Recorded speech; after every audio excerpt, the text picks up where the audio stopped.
जय हिंद दोस्तों। पिछले वर्ष यानी वर्ष 2023 का G20 शिखर सम्मेलन भारत में हुआ था, जो कि 18वां G20 सम्मेलन था।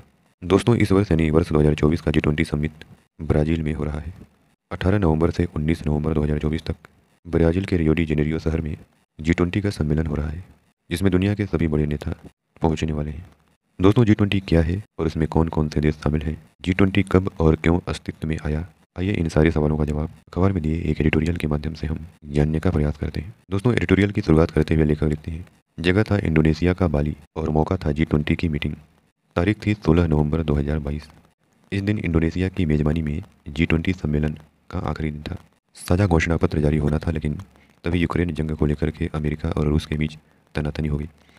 15 दौर की बातचीत के बाद भी घोषणा पत्र जारी करने में सहमति नहीं बन पाई। समिट का घोषणा पत्र जारी करने से पहले ही रूसी विदेश मंत्री चले गए। इसके बाद पश्चिम देशों ने अपने मुताबिक बाली घोषणा पत्र जारी किया। पहली बार सभी राष्ट्र प्रमुखों का एक साथ फोटो नहीं लिया जा सका। अखबार लिखता है कि पिछले साल भारत के सामने भी यही चुनौती थी, क्योंकि यह समिट भारत में हो रही थी। भारत के सामने चुनौती थी, लेकिन भारत ने घोषणा पत्र में सभी देशों की 100% सहमति बना ली। नई दिल्ली घोषणा पत्र में यूक्रेन पर रूसी आक्रमण का जिक्र करने से परहेज किया गया। अखबार लिखता है कि हालांकि यह इतना आसान नहीं था। सहमति बनाने के लिए भारतीय राजनयिकों की टीम ने 300 से ज़्यादा बैठकें की, 200 घंटों से ज़्यादा नॉन स्टॉप बातचीत की। इसके बाद घोषणा पत्र तैयार हुआ। यह बात इसलिए भी अहम है क्योंकि किसी भी समिट को तब सफल माना जाता है जब उसका साझा घोषणा पत्र जारी हो।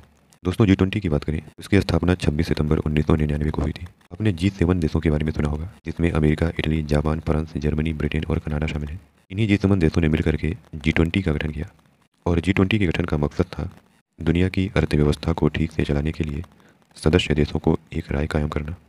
दुनिया की अर्थव्यवस्था में से लगभग 80% हिस्सेदारी इन्हीं G20 देशों की है। आज G20 नामक संगठन में 19 देश और 2 क्षेत्रीय संगठन शामिल हैं। 19 देशों में America, Italy, Japan, France, Germany, Britain, Canada, Argentina, Australia, Brazil, China, Bharat, Indonesia, Mexico, रूस, सऊदी अरब, दक्षिण अफ्रीका, तुर्की, साउथ कोरिया शामिल हैं। इसके अलावा 2 यूनियन, यूरोपीय यूनियन और अफ्रीकी यूनियन भी शामिल हैं। दोस्तों, G20 में अफ्रीकन यूनियन पिछले वर्ष 2023 में शामिल हुआ। आइए सबसे पहले जानते हैं कि कैसे अस्तित्व में आया G20 नामक संगठन।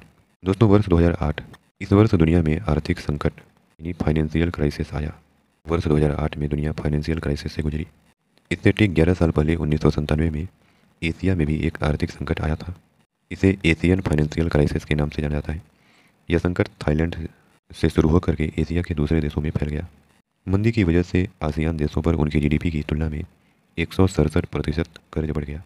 भारी संख्या में लोग बेरोजगार हो गए। क्राइसिस की शुरुआती 6 महीनों में ही इंडोनेशिया की करेंसी की कीमत 80% और थाईलैंड की करेंसी की कीमत डॉलर की तुलना में 50% तक गिर गई। दोस्तों, इसका असर विकसित देशों पर न पड़े, इसके लिए G7 देशों ने एक बैठक की और एक ऐसा मंच तैयार करने का फैसला किया जहां वैश्विक अर्थव्यवस्था से जुड़े मुद्दों को डिस्कस किया जा सके।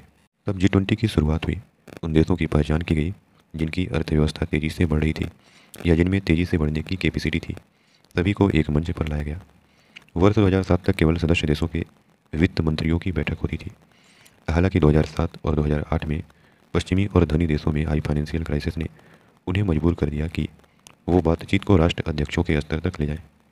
दोस्तों, तभी से हर साल सभी सदस्य देशों के नेता हर साल एक मंच पर आते हैं और अहम मुद्दों को डिस्कस करते हैं। शुरुआत में अमेरिका ने इस बात का विरोध किया था, हालांकि समय की नज़ाकत को देखते हुए बाद में वो शिखर सम्मेलन में हिस्सा लेने लगा। G20 देशों का पहला शिखर सम्मेलन वाशिंगटन DC में हुआ था, और अब तक की बात करें तो अब तक कुल 18 बैठकें हो चुकी हैं। ब्राज़ील में जो इन दिनों बैठक हो रही है वह G20 की 19वीं बैठक हो रही है। G20 में मेंबर देशों के अलावा हर साल अध्यक्ष देश, कुछ देशों और संगठनों को मेहमान के तौर पर आमंत्रित किया जाता है। दोस्तों, G20 का कार्य क्या है? तो इसका जवाब यह है कि शुरुआत में G20 का फोकस अर्थव्यवस्था से जुड़े मामलों पर चर्चा करना था, लेकिन समय के साथ इसका दायरा बढ़ता गया। अब G20 की मीटिंग में स्वास्थ्य, कृषि, ऊर्जा, पर्यावरण, जलवायु परिवर्तन और भ्रष्टाचार रोकने पर भी चर्चाएं होती हैं। अगला सवाल यह है कि G20 की अध्यक्षता कैसे तय होती है? जैसे पिछले वर्ष भारत को यह मौका मिला था, इस वर्ष G20 की अध्यक्षता ब्राज़ील कर रहा है। तो यह कैसे तय होती है, आइए जानते हैं।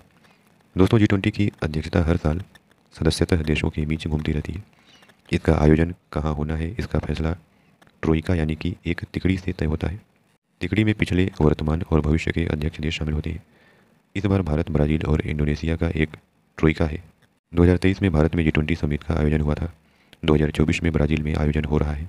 2025 में दक्षिण अफ्रीका में G20 के आयोजन के साथ ही इस तिकड़ी का समापन हो जाएगा। दोस्तों दक्षिण अफ्रीका में इसके आयोजन के साथ ही हर देश को G20 की अध्यक्षता मिल चुकी होगी।